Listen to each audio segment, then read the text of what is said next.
These are just some thoughts on the week because, whoa, it's been a heavy week. Today is the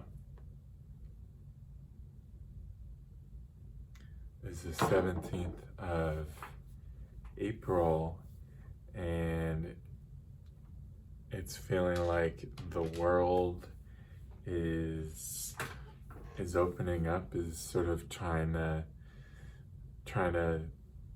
get things going again. And yeah, all of this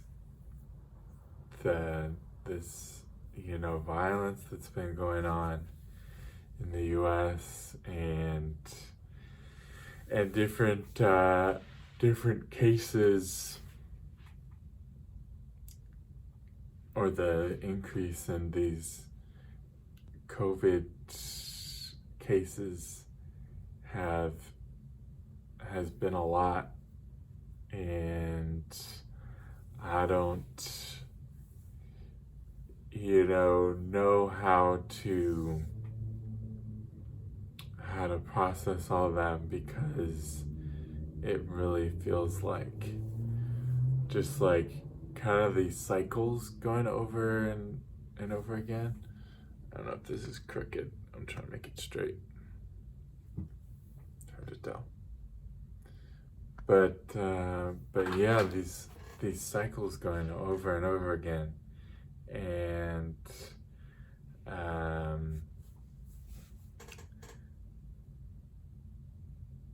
it's like,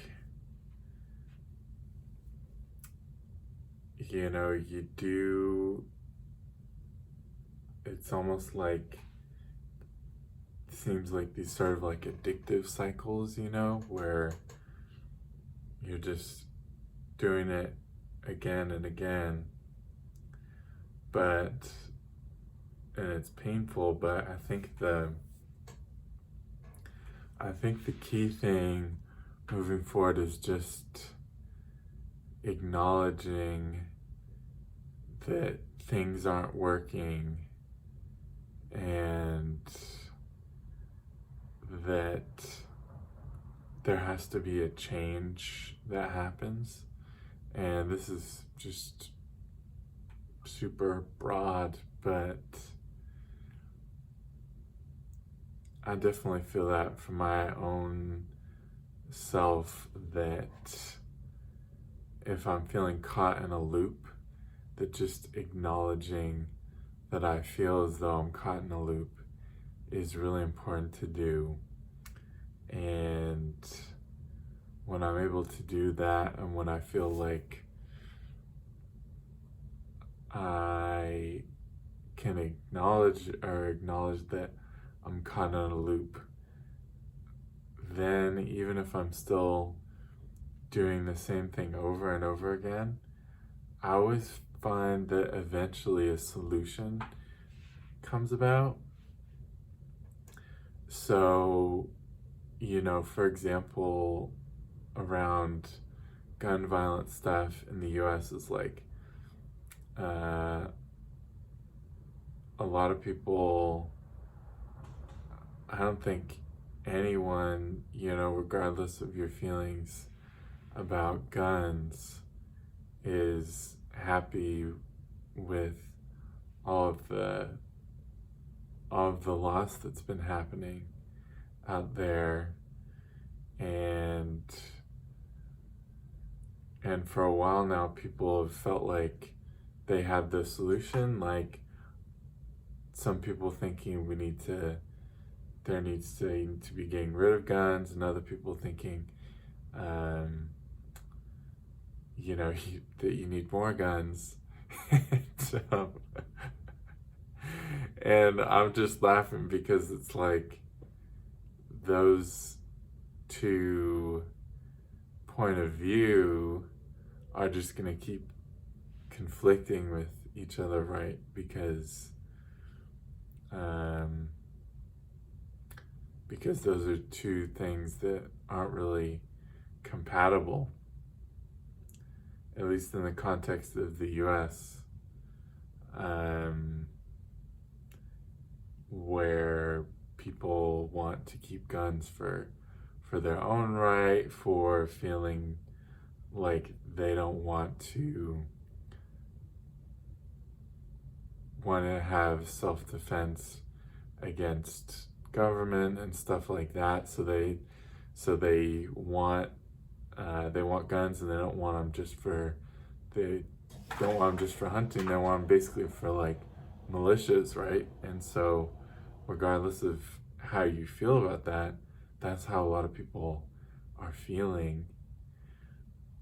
But that's directly against a lot of other people that aren't feeling safe with there being, these sort of like military assault weapons. And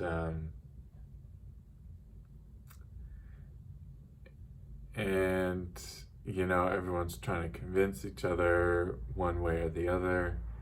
And it seems like the dialogue has been going for long enough now that people have probably been, convinced in one way or another, right?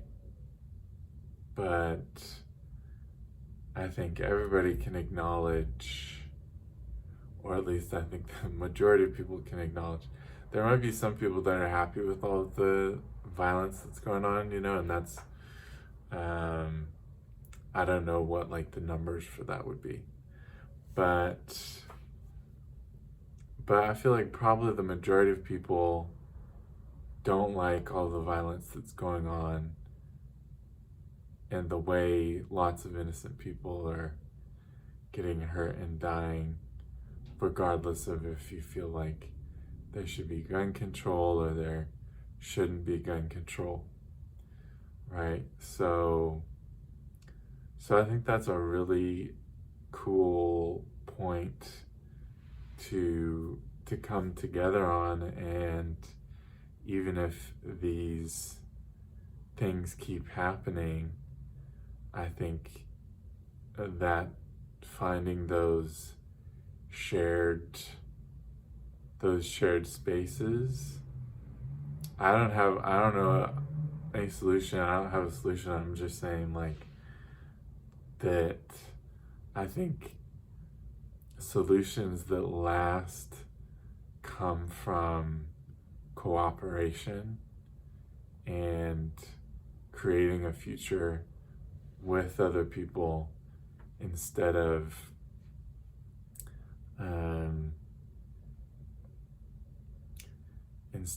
like beating someone else, even though you feel, even if you feel like your way is right and you have like all the information to support you and everything like that, I think it should be enough to not want to just win, because there's going to be, you winning makes there be losers. And that's just is not sustainable. It's just that doesn't work, right? So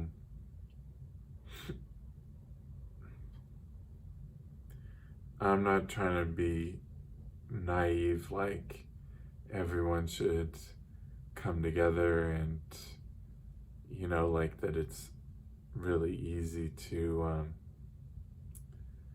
make peace come around. But I think everybody, in their own homes, in their own insulated groups, can acknowledge that a lot of people are not feeling good. A lot of people are not liking the situation at hand. And I think if you can suspend your own desire to have the right answer, or to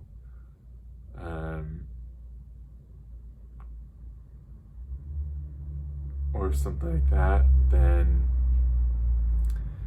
that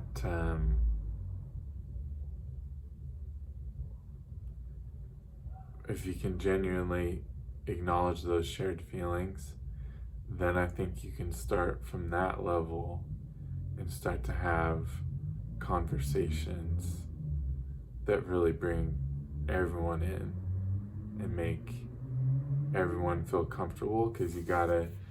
Because even if you think it's like the whack-a-mole thing, even if you think your team is won, it's like you're just inspiring the other team to come back twice as strong, So it's like winning is never, you don't ever win permanently,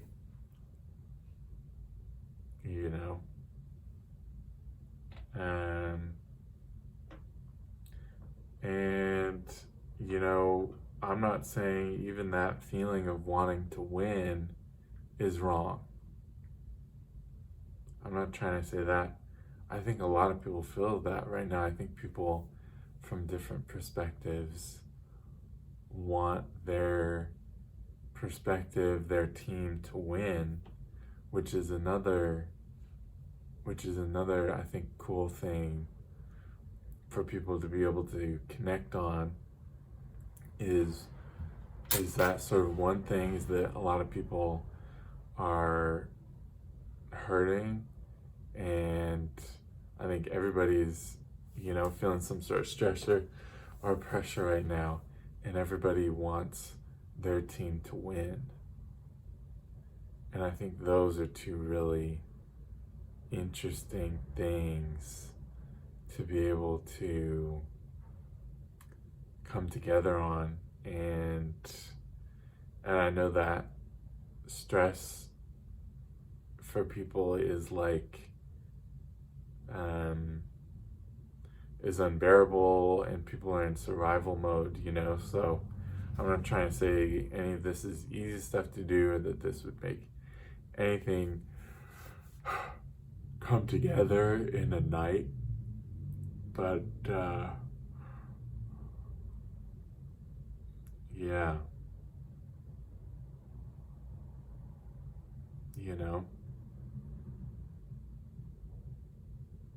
yeah, it's interesting stuff. Yep, those are just some ideas. So, yep, I hope this was interesting for you to listen to. I make these just because I like listening to my own voice. And yeah.